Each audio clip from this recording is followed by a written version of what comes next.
Selama berabad-abad, samurai dikenal sebagai simbol kehormatan, kesetiaan, dan kekuatan di Jepang. Mereka adalah prajurit yang mengabdi pada tuannya, bahkan rela mati demi menjaga kehormatan. Namun, apa yang terjadi ketika seorang samurai kehilangan tuannya?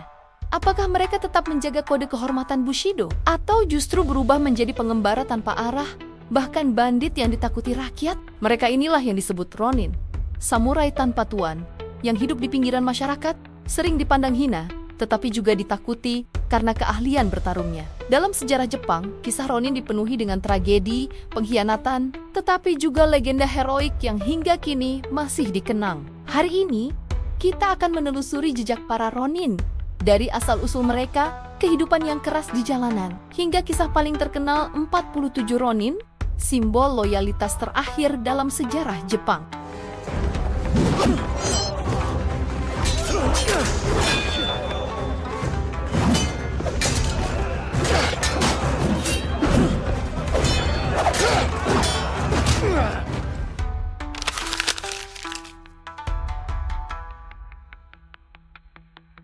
Untuk memahami siapa itu Ronin, kita perlu kembali ke zaman feodal Jepang, terutama pada periode Heian hingga Edo.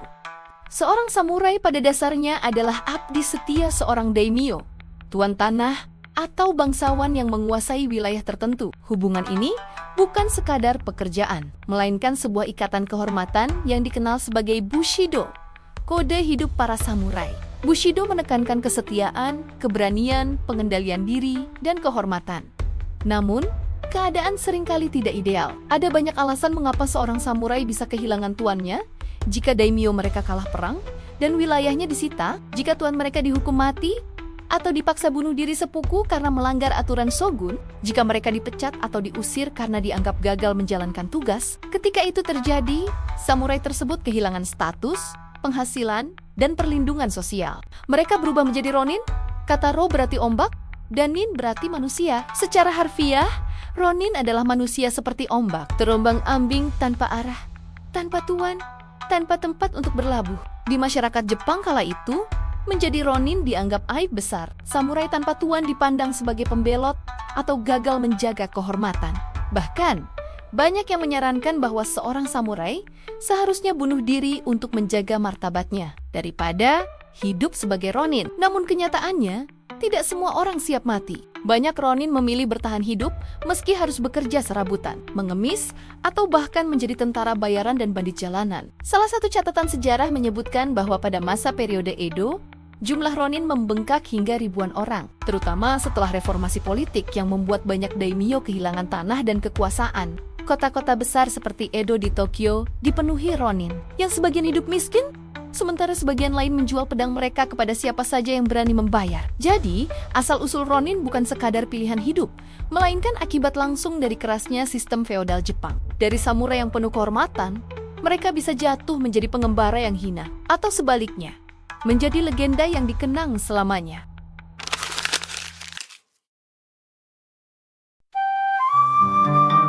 Menjadi Ronin berarti kehilangan segalanya. Status, kehormatan, bahkan sumber penghidupan yang dulu mereka dapatkan dari tuannya lenyap seketika. Seorang samurai biasa akan selalu mendapat tanah, upah, dan perlindungan dari daimyo yang ia layani.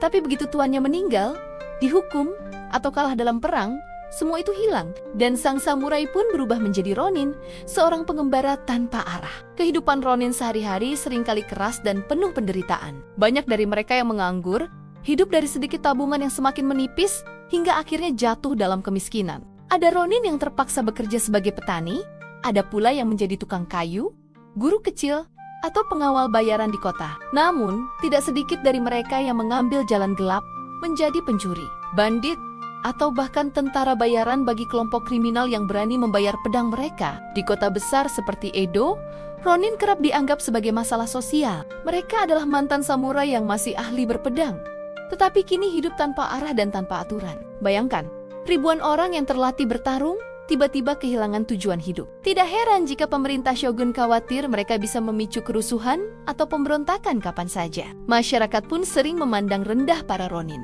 Mereka dicap sebagai orang buangan, keras kepala, miskin, dan berbahaya. Pepatah Jepang bahkan menyindir, lebih baik mati sebagai samurai daripada hidup sebagai Ronin, Stigma itu menempel begitu kuat, sehingga banyak Ronin memilih hidup menyendiri, jauh dari keramaian, sekadar untuk menghindari cibiran. Namun, tidak semua kisah Ronin berakhir tragis.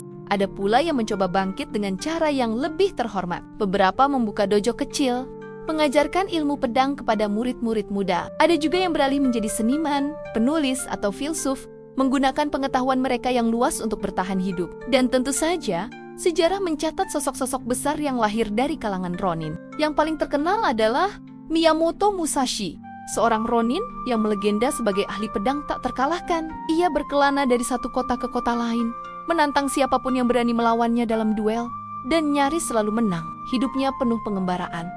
Tetapi pada akhirnya ia dikenang bukan sebagai pecundang, melainkan sebagai simbol keterampilan, keberanian, dan kebijaksanaan. Tetapi, Musashi hanyalah pengecualian. Bagi kebanyakan Ronin, kehidupan mereka tetaplah penuh kesulitan. Mereka berjuang melawan kelaparan, hinaan, dan rasa kehilangan jati diri. Dari prajurit yang dulu dihormati, mereka terjun ke jalanan, menjadi sosok yang dilupakan, bahkan ditakuti oleh masyarakatnya sendiri.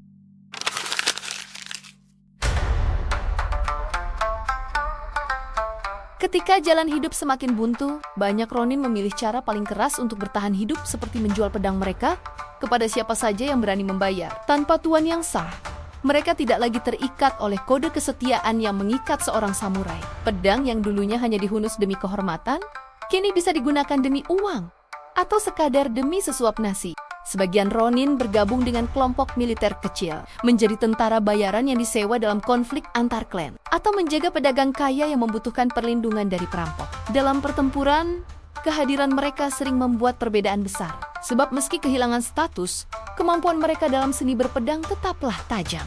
Namun, tidak sedikit Ronin yang jatuh lebih jauh lagi. Dari tentara bayaran, mereka berubah menjadi bandit, hidup di jalanan, mengintai para pelancong, menyerang desa-desa kecil, atau memeras pedagang di jalur perdagangan. Keberadaan mereka menimbulkan keresahan besar di berbagai wilayah Jepang, hingga pemerintah Shogun harus mengeluarkan kebijakan khusus untuk mengendalikan jumlah Ronin yang terus bertambah. Kisah para Ronin yang menjadi bandit ini menyebar luas, menimbulkan gambaran menakutkan di mata masyarakat. Orang-orang mulai menganggap Ronin sebagai ancaman, bukan lagi sebagai bekas prajurit mulia.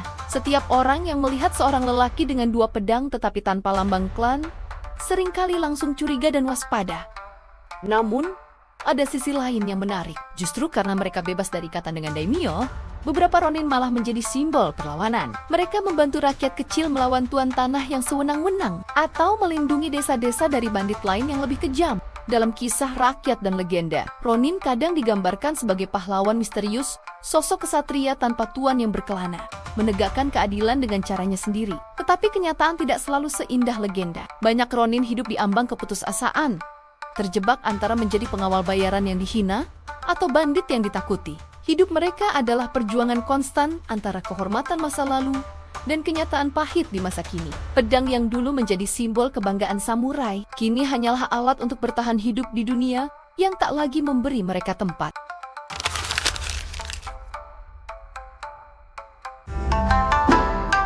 Meskipun dalam kenyataan banyak Ronin hidup dengan penuh kesulitan, dalam budaya dan kisah legenda Jepang, mereka kerap digambarkan dengan cara yang berbeda. Ronin sering dijadikan tokoh utama dalam cerita rakyat, drama kabuki, hingga naskah-naskah sastra klasik yang ditulis untuk menghibur dan menginspirasi masyarakat. Salah satu alasan mengapa kisah Ronin begitu populer adalah karena mereka mewakili sosok yang bebas dari ikatan. Mereka bukan lagi prajurit yang harus patuh pada perintah daimyo, tetapi pejuang yang mengikuti kata hatinya sendiri. Kebebasan ini membuat Ronin mudah digambarkan sebagai pahlawan kesepian yang berkelana dari satu tempat ke tempat lain, membawa pedang dan prinsip yang diyakini.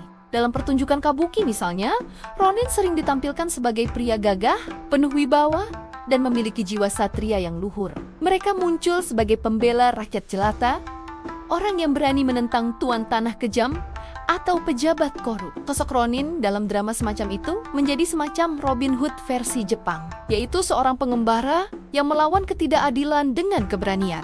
Namun, ada juga kisah di mana Ronin dipotret sebagai sosok tragis, seorang prajurit tanpa tuan yang mengembara dengan wajah muram, hidup dari bayaran kecil, atau sekadar belas kasihan orang lain. Kisah semacam ini menyentuh hati penonton karena menggambarkan betapa rapuhnya hidup seorang samurai setelah kehilangan status dan tujuan hidupnya. Yang paling terkenal tentu saja adalah kisah 47 Ronin.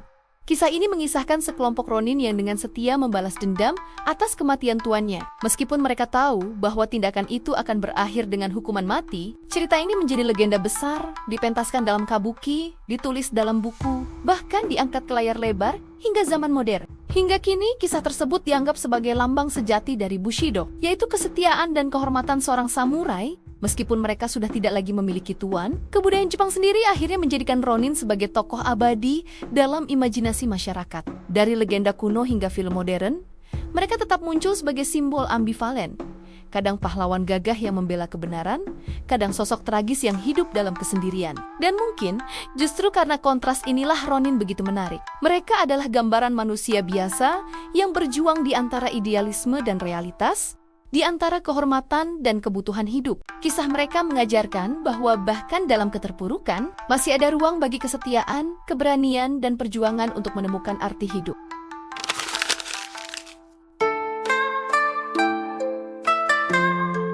Meskipun era samurai telah berakhir sejak abad ke-19 dengan runtuhnya sistem feodal Jepang, warisan Ronin tidak pernah benar-benar hilang. Sebaliknya, kisah mereka terus hidup, menjelma dalam berbagai bentuk budaya populer, bahkan hingga ke dunia modern. Di Jepang, istilah Ronin kini juga memiliki makna baru. Bukan hanya sekadar samurai tanpa tuan, melainkan juga digunakan untuk menyebut seseorang yang sedang terlantar dari jalur kehidupan utama.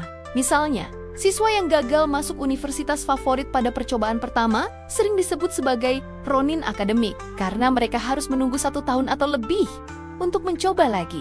Istilah ini mencerminkan bahwa roh Ronin masih relevan bagi orang-orang yang berada di persimpangan jalan, berjuang untuk menemukan arah hidupnya. Selain itu, kisah Ronin tetap hidup dalam film, manga, dan anime. Karakter-karakter seperti Kenshin Himura dalam Rurouni Kenshin, atau bahkan tokoh-tokoh misterius dalam banyak film samurai modern, seringkali terinspirasi dari sosok Ronin.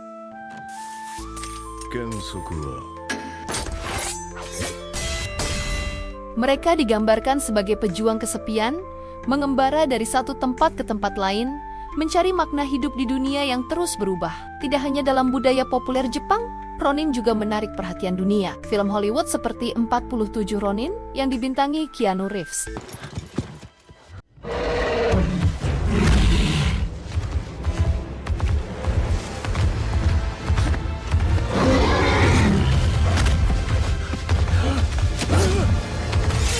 meskipun dibumbui fantasi, membuktikan bahwa kisah Ronin memiliki daya tarik universal.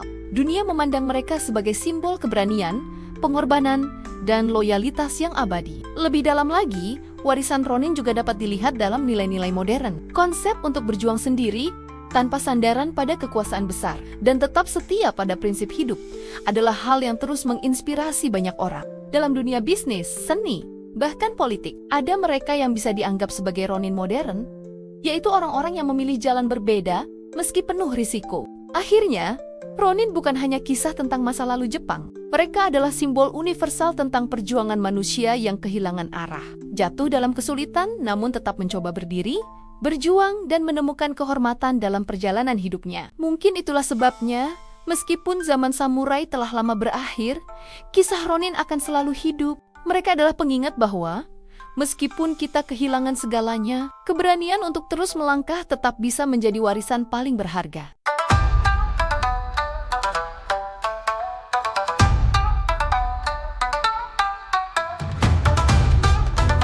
Dan begitulah kisah para Ronin, seorang samurai tanpa tuan yang hidup di antara kehormatan dan keputusasaan, antara pengabdian dan pengkhianatan, antara jalan pedang dan jalan kegelapan. Mereka mungkin lahir dari runtuhnya sistem feodal Jepang, tapi warisan mereka jauh melampaui batas sejarah. Dari jalanan Edo yang sunyi hingga layar lebar Hollywood, dari catatan kisah para kesatria hingga dunia modern, Ronin selalu menjadi simbol tentang arti keberanian, kesetiaan, dan juga kesendirian. Kisah mereka mengingatkan kita bahwa dalam hidup, terkadang kita semua bisa menjadi Ronin, kehilangan arah, ditinggalkan, atau berdiri sendirian melawan dunia.